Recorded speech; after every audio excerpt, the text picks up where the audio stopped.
Assalamualaikum warahmatullahi wabarakatuh.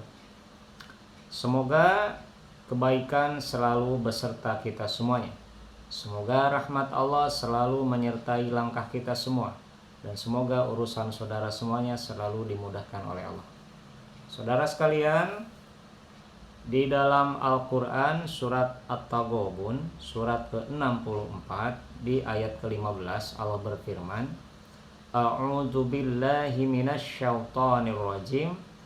Innama amwalukum wa auladukum fitnah wallahu indahu ajrun adzim. Shadaqallahul adzim.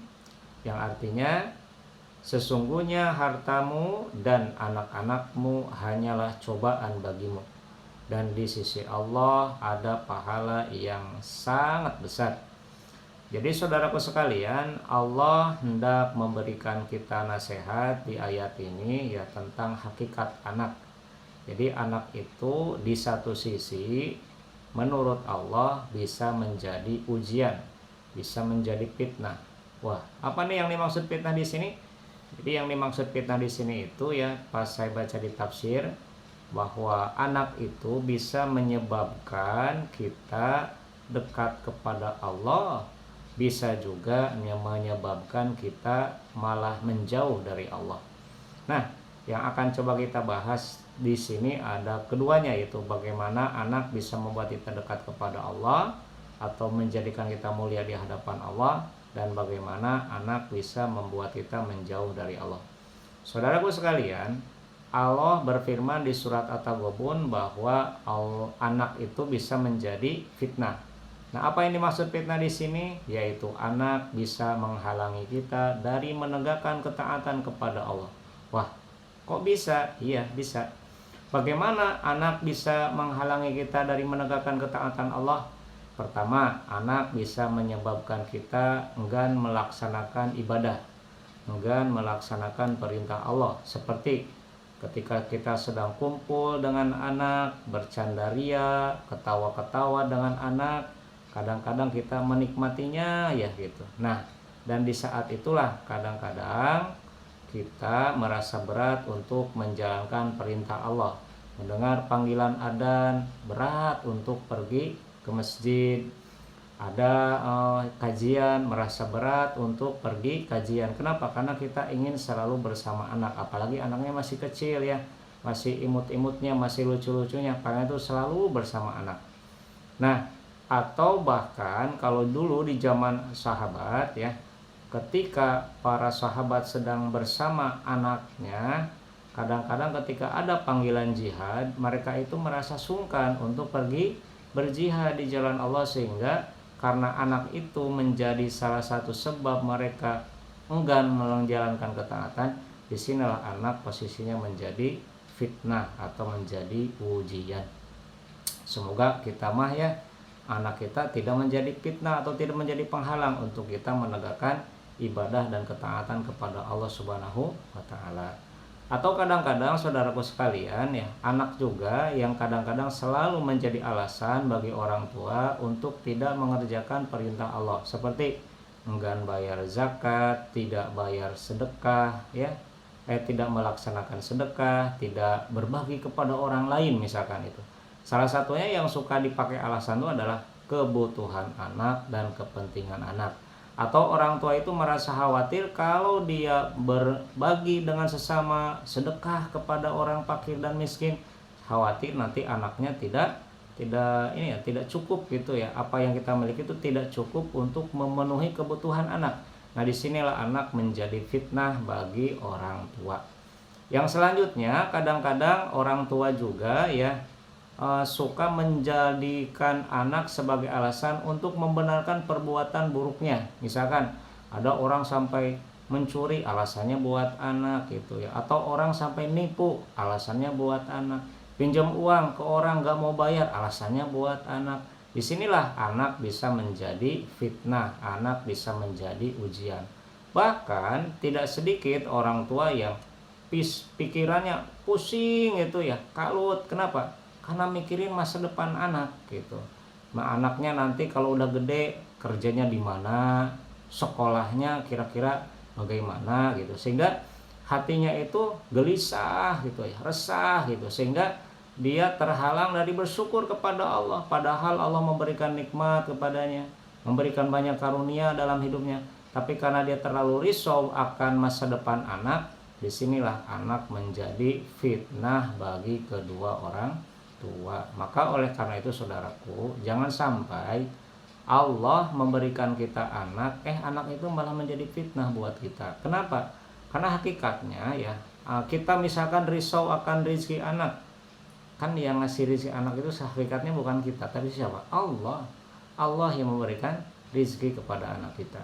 Dan kita ya sebagai orang tua tidak mesti melakukan hal yang haram, yang dilarang oleh Allah, karena khawatir akan kebutuhan anak kita. Misalkan, kalau saya tidak melakukan yang haram, nanti anak saya gak makan, gak bisa bayar sekolah anak. Itu salah gitu ya. Kenapa? Karena kalau kita memberikan nafkah kepada anak dengan harta haram, justru anak itu di dunia akan merepotkan kita dan menyulitkan kita, dan di akhirat anak itu akan mendakwa kita di hadapan Allah Subhanahu wa Ta'ala gitu ya. Atau misalkan hari ini kita risau, gelisah gitu ya, mikirin masa depan anak-anak, sudah ditanggung jawab rezekinya sama siapa? Sama Allah. Bahkan bukan anak saja, kita semua juga ditanggung jawab rezekinya sama Allah. Jadi jangan sampai kita diberikan anak malah menjadi fitnah ya buat kita, menjauhkan kita dari Allah. Jangan sampai seperti itu. Nah, itu kondisi anak menjadi fitnah. Terus bagaimana kalau misalkan anak bisa menjadi anugerah buat kita? Yaitu di mana anak kita didik ya, kita bekali ilmu agama, kita kenalkan kepada Allah, kita ajarkan wudhu, ajarkan sholat, ajarkan baca Quran, sehingga dia menjadi anak yang soleh. Dan di saat kita meninggalkan dunia, nah anak ini menjadi seseorang yang selalu melakukan kebaikan-kebaikan, yang nanti kebaikan itu pahalanya sampai kepada kita. Di mana dalam satu hadis Rasulullah SAW bersabda, "Idza mata ibnu Adam in qata'a amaluhu ila min salasin," ya gitu ya. Jadi ketika anak Adam meninggal, maka terputus semua amalnya kecuali 3. Nah, apa yang 3 itu? Yang pertama adalah shadaqatun jariyah, shadaqah jariyah. Wal ilmu yuntafa'u bihi. Yang kedua adalah ilmu yang bermanfaat. Yang ketiga, wa waladun sholihun yad'ulah, anak yang soleh yang mendoakan kepada kedua orang tua. Kita sudah di dalam tanah, jasad kita mungkin sudah hancur, sudah dimakan oleh cacing tanah, jasad kita sudah tinggal tulang belulang. Kita tak bisa lagi mengerjakan sholat, tak lagi bisa bersedekah, tak bisa baca Quran, tak bisa beristighfar kepada Allah atas dosa-dosa kita. Tapi karena kita punya anak yang soleh yang masih hidup di atas muka bumi, dan mereka sayang dan cinta kepada kita, maka ketika malam tiba mereka hamparkan sajadah, mereka wudhu dengan benar ya, karena kita ajarin wudhu ketika kita hidup. Terus mereka sholat dengan khusyuknya, dan setelah itu mereka angkat tangan berbisik kepada Allah dan mengatakan, Allahumma gfirli wali walidayya warhamhuma kama rabbayani shaghira. Ya Allah, ampunilah dosa saya ya Allah. Ampuni dosa ibu dan bapak saya yang sekarang telah di sisimu ya Allah. Berikanlah tempat terbaik kepadanya, sayangilah keduanya sebagaimana mereka menyayangi aku di waktu kecil. Inilah anak yang kita harapkan nanti ketika kita sudah meninggal. Saudaraku sekalian, ketika kita sudah meninggal, kita tak menginginkan anak yang punya jabatan tinggi. Anak punya jabatan tinggi, kalau kita sudah meninggal, tak manfaat jabatannya buat kita. Tidak. Kalau kita sudah meninggal, anak punya rumah yang megah, kita tinggalnya di kuburan. Kalau kita sudah meninggal, anak punya mobil mewah, kita nggak bisa ikut naik. Kalau misalkan anak kita sudah mati, anak sukses, makanannya yang enak-enak, kita nggak ikut makan. Terus apa yang kita banggakan ketika kita sudah mati, ketika kita sudah di dalam tanah, di dalam kubur? Yaitu anak yang ingat Allah, anak yang taat kepada Allah, anak yang mau sujud kepada Allah, dan anak yang mau berdoa kepada Allah, meminta kepada Allah supaya Allah memberikan ampunan kepada kedua orang tuanya yang sudah meninggal.